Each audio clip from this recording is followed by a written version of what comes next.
Thank you, Roxanne, and thank you for joining me for this romantic morning. Happy Valentine's Day. I am pleased to be in Cornwall. I should mention that the honorary chair of my campaign is someone who's got a little bit of history in Cornwall, and that's Dale Howardchuk. Dale is someone who has been traveling with me on the road. He's got games he's coaching this weekend, so he couldn't join, but he's promised me he's going to come back and do an event with us in Cornwall at some point. But I've had him to about 20 cities now on the campaign trail, especially in the northwest of Ontario, where there's a lot of Winnipeg Jets fans. He went up and did rallies for me in Fort Francis and Thunder Bay. But on our list of to-do is to visit Cornwall, because I think he's quite proud of the Memorial Cups he won here in Cornwall during his playing days. Now, I'm running for the leadership of the Progressive Conservative Party because I believe our party is broken. And if we have the same old, we're going to have the same result. I think this is an opportunity not just to pick a new leader, but to renew our party. I thought today I'd tell you a little bit about myself, what I want to fix in the party, and how we can, most importantly, fix Ontario. So as Roxanne said, I've been an MP now for 3 terms. I was a city councillor for 2 terms before that, the budget chair in the city of Barrie. I practiced law briefly, only for about 1.5 years, so I'm not affected by the practice. And I've learned a lot being a student of the Federal Conservative Party by being a part of the Prime Minister's caucus and chairing his Central Ontario GTA caucus. And I've learned from the Federal Party how you build a team that wins, how you build an organization that wins. I look at our provincial party today. It's too top-down. It's a party that's run essentially by Queen's Park. There was 32 people on the policy platform last time, and they're very good at coming up with ideas that find a way to grasp defeat in the jaws of victory. Whether it's 100,000 job cuts or faith-based funding, it is a result of a policy process that's not grassroots. It doesn't listen. Now, I grew up playing hockey. I learned from hockey, you play as a team and you win. You play as individuals, you lose. And when we've had a culture and party that doesn't listen to the candidates, there's only a select few that get to decide, you're destined for disaster.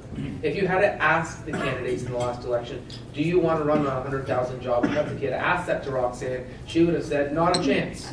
We didn't ask. We need to change the culture of our party. Our party today is 10,000 party members. The Federal Conservative Party in Ontario is 100,000 in the same province. What are we missing? Young people, cultural groups, new Canadians, professional associations. I want to bring them back into the fold. And I'm proud that my campaign has been endorsed by most cultural organizations in the province. And I've been attending cultural functions for the Prime Minister for almost a decade. And one thing I find surprising is that as I attend these functions, as I have for a decade, it's once in a blue moon that I see a provincial Conservative. You want to win in urban Ontario, you want to win in Ottawa, you want to win in London, you want to win in Toronto. Understand that cultural communities, new Canadians, share Conservative values. That if you don't show up, you're dead on arrival. We have to build those bridges, build those relationships. And on campus, we are ceding ground to the left by not having a robust leaders tour, by having robust efforts with flyers and recruitment tools. We are ceding the ground. I want to build a party where we get lots of young people involved, lots of new Canadians, and I actually want to repair the damaged relationship we have with professional associations. At my campaign launch in Barrie, I had and it's online if you want to see it, about patrickbrown.ca. I had the nurses union, the police union, the firefighters union, all give talks about why they support me. Unique to see in a Conservative room. I can tell you it actually makes sense to listen. I've got a supporter in Mississauga, a good friend of mine, Gurdad. One of the first pieces of advice he gave me, he said, God gave you 2 ears and 1 mouth. And the reason for that is to listen more than you talk. And politicians and the PC party tend to forget that. When I sat down with the nurses union, they had great ideas on long-term care. When I sat down with OPP and the various police forces around the province, they had great ideas on mental health. I've had some people criticize, how can you go around and sell memberships with OPP after what they did to Tim Hudak? And my response is, well, the police also helped elect Mike Harris and helped elect Stephen Harper. Actually, in 1999, the Liberals complained the OPP were too one-sided against them. How times have changed. One thing that police leaders around the province have told me is that a Conservative leader that champions mental health is one that will earn their respect. That's the type of candidate they want to champion. 40% of the OPP calls last year were mental health calls. The average police officer was waiting 4, 5, 6 hours for a mental health worker. You underfund one aspect of government, you pay for it more significantly in another area. It pays to have a dialogue. It pays to listen.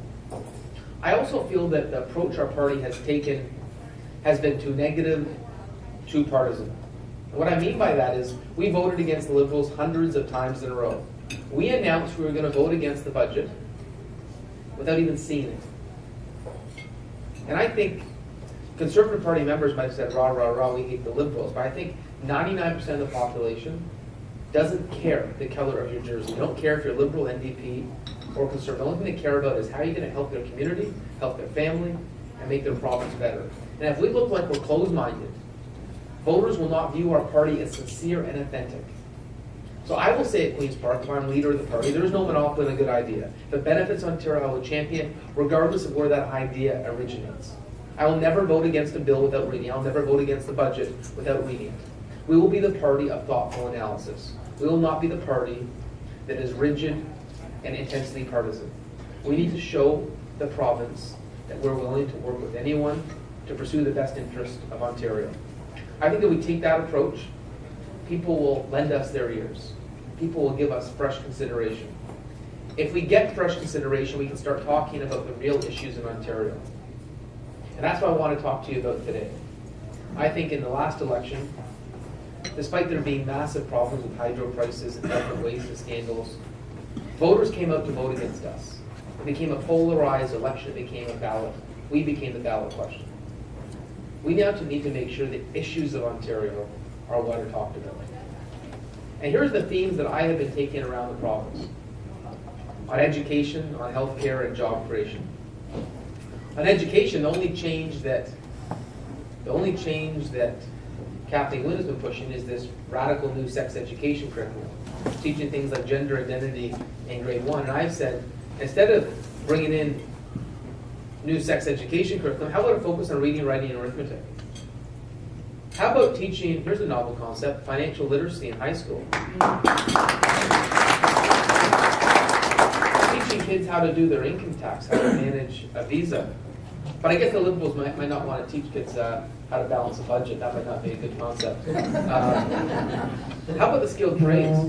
One thing I find frustrating is that we have an education system that's based on the jobs of 15 years ago, not the jobs of today. I'd love to see education streamlined towards employment.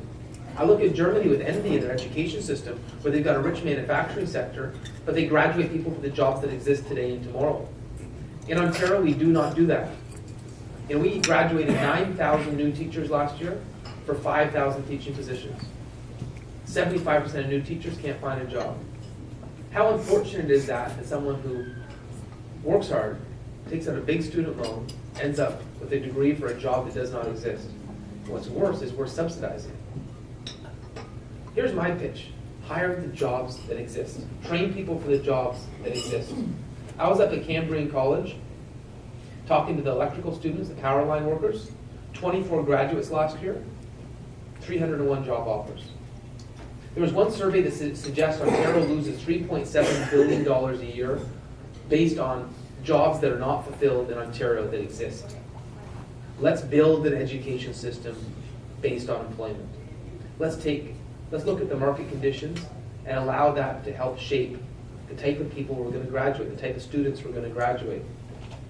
You know, I look at healthcare. I think we got it backwards there too. One of the challenges we have in Ontario is that in-hospital care is skyrocketing. And obviously, once you're in a hospital, that's the most expensive aspect of the healthcare system.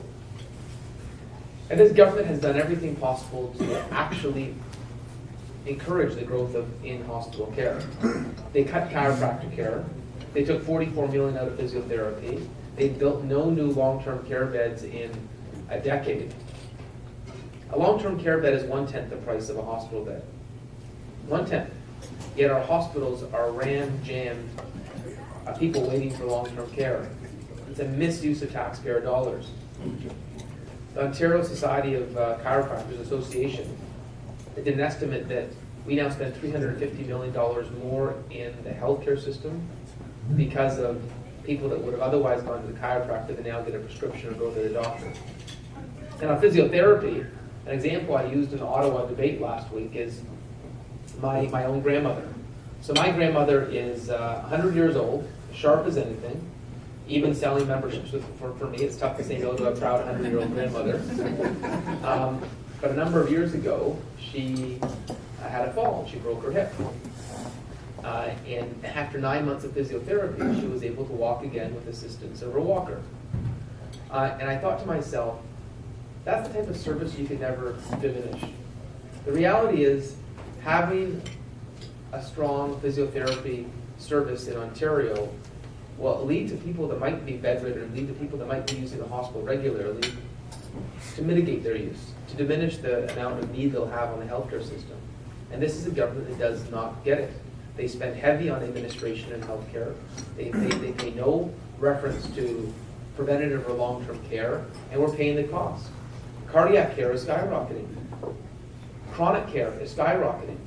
It's not sustainable. The healthcare budget today is 50% of the provincial budget. By 2030, it'll be 80%. We need to start to make the real changes, otherwise it's not sustainable. We need to create a system that looks at the best interests of our healthcare system, not 6 months out, but 10 years out.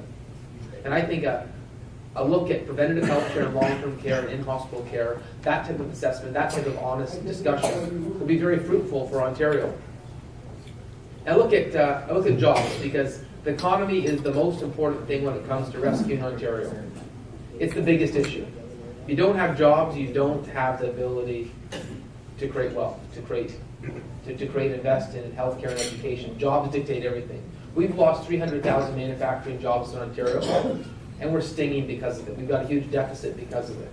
So my pitch is, how do we build an Ontario that's revving? How do we build an Ontario that has a strong economy? Well, I think one thing we do is we get out of your way. I think the average small business in Ontario just wants government to get out of their way.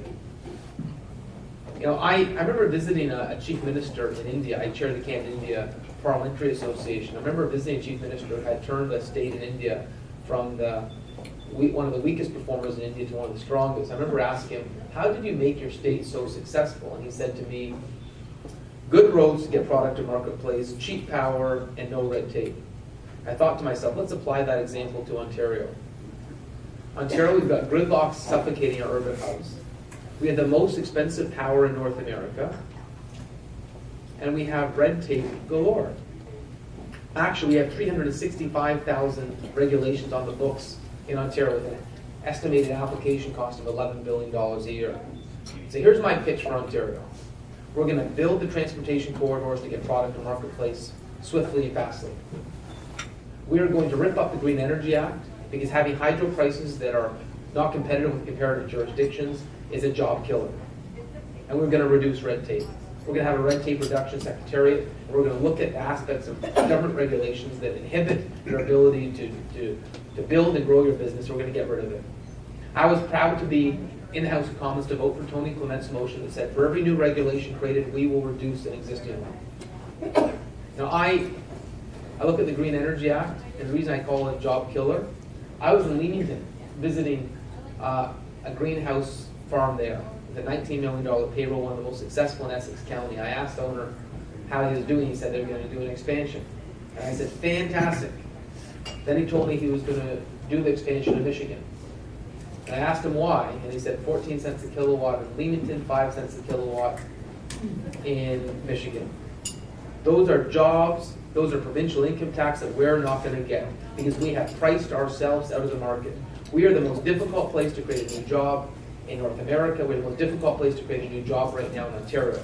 I want to create the conditions where I can go out and market Ontario to the world, where I can say we've got cheap power, we've got good roads, and we have no red tape. That's our vision, that's our pitch for Ontario. I want to make sure that when a business wants to do an expansion in Ontario, that the market case is there, that the business plan is there. When someone's looking at building a business in Ontario, I want them to think this is a great place to do business. It was that way at one point. It can be that way again. I think a progressive conservative government that campaigns on those values is going to be one that does very well. And I can say You know, I look at Roxanne, and Roxanne worked her tail off in the last election. And I think Roxanne would have been a fantastic member of provincial parliament.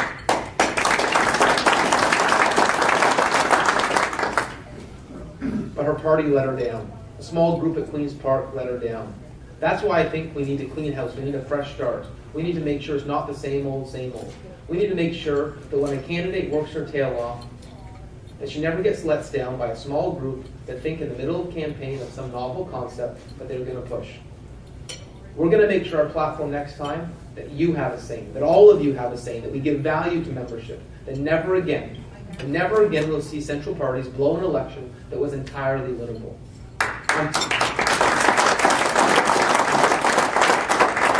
Ontario wanted change. Ontario looked at the Liberals and they saw the waste, they saw the scandals, they saw the hydro prices, they saw the mismanaged economy, and they wanted change. Some polls said as high as 70% wanted change, which is massive in public polling. They looked at the NDP, they didn't find their option there. They looked at us, and we scared them away. Let's be honest about it. Some people are saying, oh, we just changed the color of the paint, but you have all the same people running the show, then we'll get a different result. No, we need serious reflection. We need to actually look at what's wrong in our party. We cannot expect to be a top-down party with 10,000 party members at a 50-year low and expect to have a different result next time. We got beat. We got outworked, out-organized, and that's not acceptable. And I can tell you that I will work 7 a.m. to midnight to build our party again. I will build the relationships with professional associations, with cultural communities. I will do the campus tours. I will engage young people. I will build a party that not only you want to be involved in, but your neighbors, your friends, your grandchildren. We build that type of party. It's less partisan. It's a party of ideas and thoughtful analysis. I think we're going to win, not only in Cornwall, but we're going to win around the province.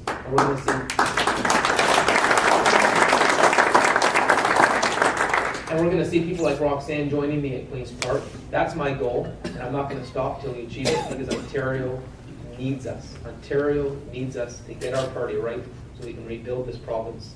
And on that note, I want to thank you for coming here today, for hearing a politician talk on Valentine's Day. For those of you that came without your wife, bring her food back. And for all Roxanne's relatives in the back of the room, thank you for getting roped into coming today. Much appreciated. I am an open book. So any questions or suggestions you may have, we have an opportunity for that today, as long as Roxanne says that's okay. Absolutely. And so we'd love to hear your comments or suggestions to how we can fix our party, or any advice you may have for me.